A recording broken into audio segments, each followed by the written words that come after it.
officially, I mean, not officially, it's winter here in New England, which means it's dark at 4:30 p.m. And I don't mean like getting dark, I mean pitch black, headlights required, can't see outside, which is just great. But it has put me in a very cozy frame of mind recently, so that's been kind of nice. It's good to just settle in and get cozy and comfy for winter. The goal is Hygge, which we've been doing pretty good to achieving. Today it rained for most of the day, but I needed to do some baking, so I baked bread this morning. Not so we'd have bread to eat, but so I can make stuffing on Thursday. I'm leveling up my stuffing game since I do like baking bread. I made my own.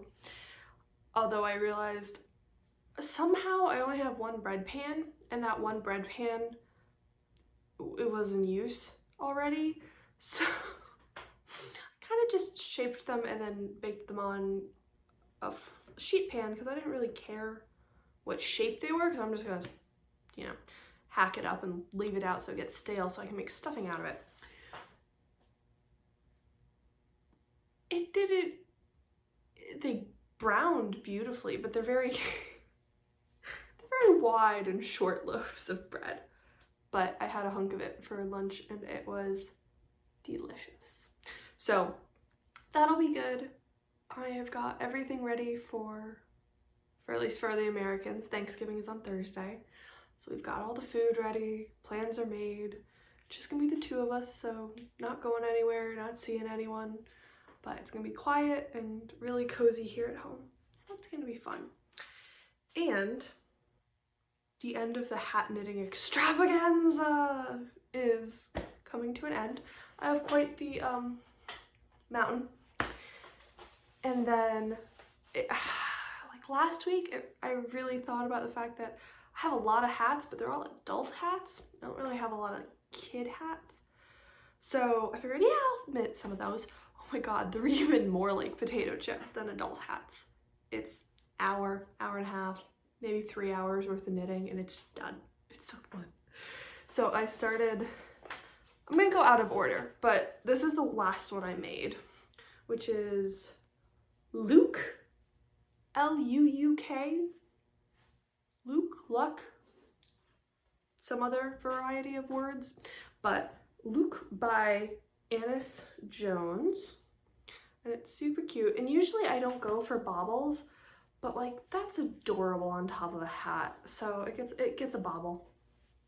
And just some silk and merino Noro I had laying around. Actually,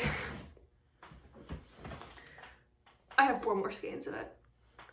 It was one of those when the yarns, for all those who aren't mom, my apartment used to be over a yarn store. Well, in the same building as a yarn store. We didn't really care for the yarn store, but they did have a fantastic sale once a year. And this was one of those sale things. So it is, yeah, silk and wool, 60% silk, 40% wool. And it retails for $12, but I got them for $2 a skein. So I bought like 6 skeins because you can never go wrong with Noro. And it makes some nice soft kids hats. So that's Luke. And then I saw, everyone's seen this pattern, the Garter Ear Flap Hat by Pearl Soho. It pops up every year. It's reliably in the all-time most popular hat patterns if you look on Ravelry. It's a great little pattern, mostly because it is outrageously cute, and then you get like a little tuft at the top. It's outrageously cute. So I knit one. I was like, this is great, I want to make another one. So I did one with, wasn't all the way garter, I just did garter at the bottom, and then a loop-de-loop flip at the top. And I liked how this one turned out so much, I did another. Also, it was a fun game of, it wasn't really yarn checking because I knew I was gonna win, because I made this one and I weighed it to see if I'd have enough yarn for another one, and the finished hat weighed 41 grams and I had 44 grams left. So hat number 2. And both of these were like in the evening after work for an hour or two while I was watching television. So much fun. And then I made myself stop because I already knit 3 hats of the same pattern and I wanted to mix it up a little bit more. So I've knit some other kids' hats, but at least I will have, I've got a few more days. I've got the rest of the week for hats, and then, which really isn't that much time since I do have to cook for Thanksgiving in there, and oh yeah, and I have to work. What a joke. Oh, that pesky job, man, gets in the way. I have hats to knit, but I have to go work.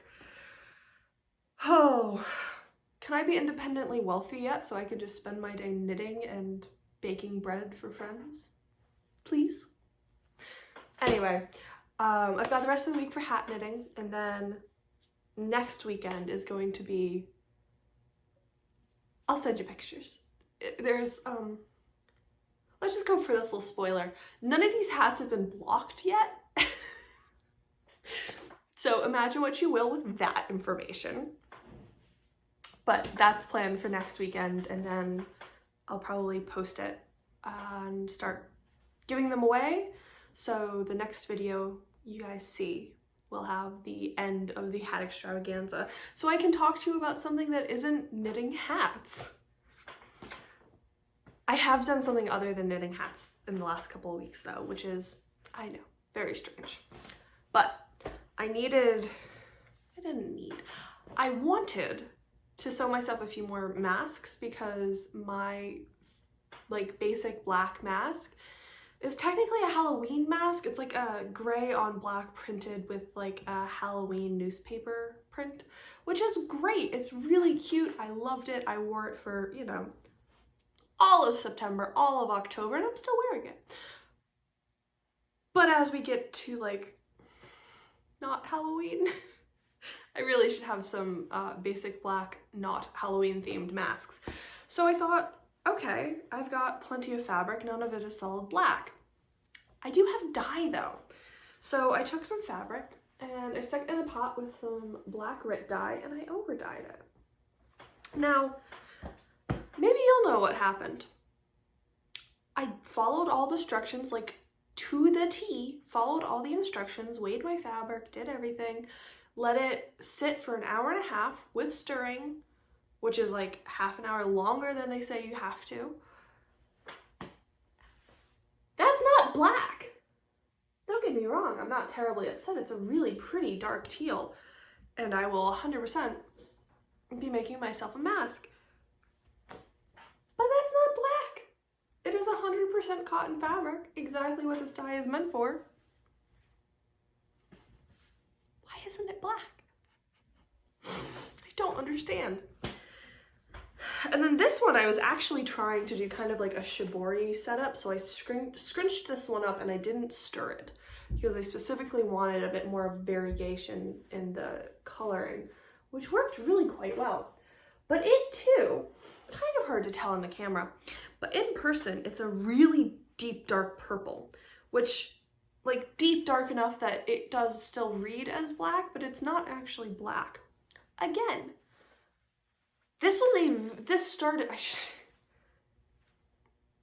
I might have some of this fabric in another like finished object, so I can add a picture here, maybe.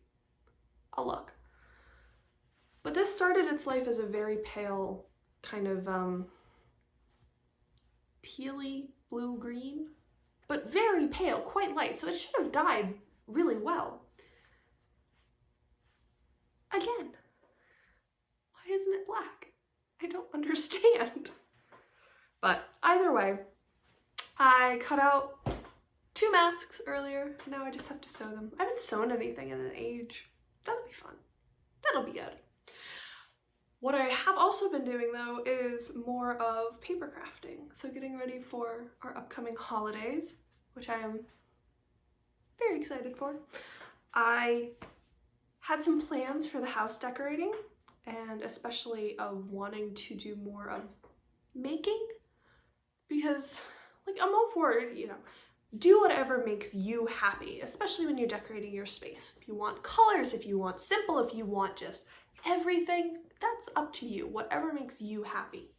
But what makes me happy is having things that are either purchased or curated with great care, often handmade with great care, to fit precisely what I want my aesthetic, what I want my home to be. So I had in my mind, I had this picture of some art I wanted for in my kitchen. Because in my kitchen I have, next to my kitchen table, I have this set of four white frames. And usually they have these vintage flower prints. Vintage, like, I guess it would be from a field guide. And they're lovely, but for the holidays I wanted to switch them out for some, you know, some different art. And I had this picture in my mind and I knew exactly what I wanted and I could not find it anywhere. And I was fine paying for it. I didn't mind, you know, support your local artists. I was fine with that. But I could not find what I wanted. And then I found that something that was close to what I wanted. It wasn't exactly, but it was close. And I traced it back to where I could buy it and it wasn't for sale anymore. But it was really close to what I wanted. So I found that I found that artist's website and bought them a coffee there and used the picture that was still, you know, floating around on the internet, as they are wont to do. I used that picture to make my own piece of art. And you might ask, why did I buy them a coffee if I'm not actually buying their art? That would be because they still made the art, even if it's not available for sale anymore, and it would be skeevy to print their art out without any kind of compensation for the fact that I am still using their art. So I bought them a coffee and I took the picture off the internet, which is this lovely little cabin. Super simple. Now, for the full effect, you must picture that this is going to be in one of the frames, and then the other 3 frames are going to be this really simple brown craft paper. It's actually wrapping paper, but it's got these really beautiful white snowflakes, and I already had that. So I'm gonna put that in the other 3 frames, and then this little guy. And I haven't decided yet if I want to cut some of the snowflakes out of the wrapping paper and scatter that around on here. I might not. I kind of like the super simple, but it was delightful. And I had all kinds of thoughts about how to actually transfer the image. Like, all kinds of thoughts. And then it occurred to me that brown craft paper is not that much thicker than printer paper. So I took my big roll and I cut out an 8.5 by 11 sheet and I ran it through the printer. Worked great. And then I just used some paint pens I had to fill in the red door and some white smoke, which actually isn't the original. The original was all in black, but I wanted a little bit more color. So I am super pleased with how it turned out. That's the sneak peek of my holiday decor. It just makes me happy.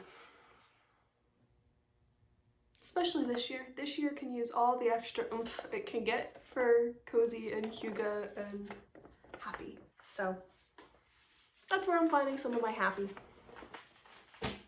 Oh, and let's see, Tuesday I think is December 1st. Holy guacamole, Mom, it's almost December. Hi. Tuesday is December 1st. Like 95% sure. So I'm getting ready to start my 12 Days of Christmas ornaments, and I couldn't help myself. I hadn't opened it, like I opened it when I first got the materials, and then I just put it away in the closet until it was time to start. I couldn't help it. I peeked, and I made myself up a little swatch chart for all my colors of felt. So I'm ready to go. As soon as December 1st hits after work, I can start on my ornaments. So I'm very excited. It's gonna be so pretty. Okay, talk to you later. Bye, Mom.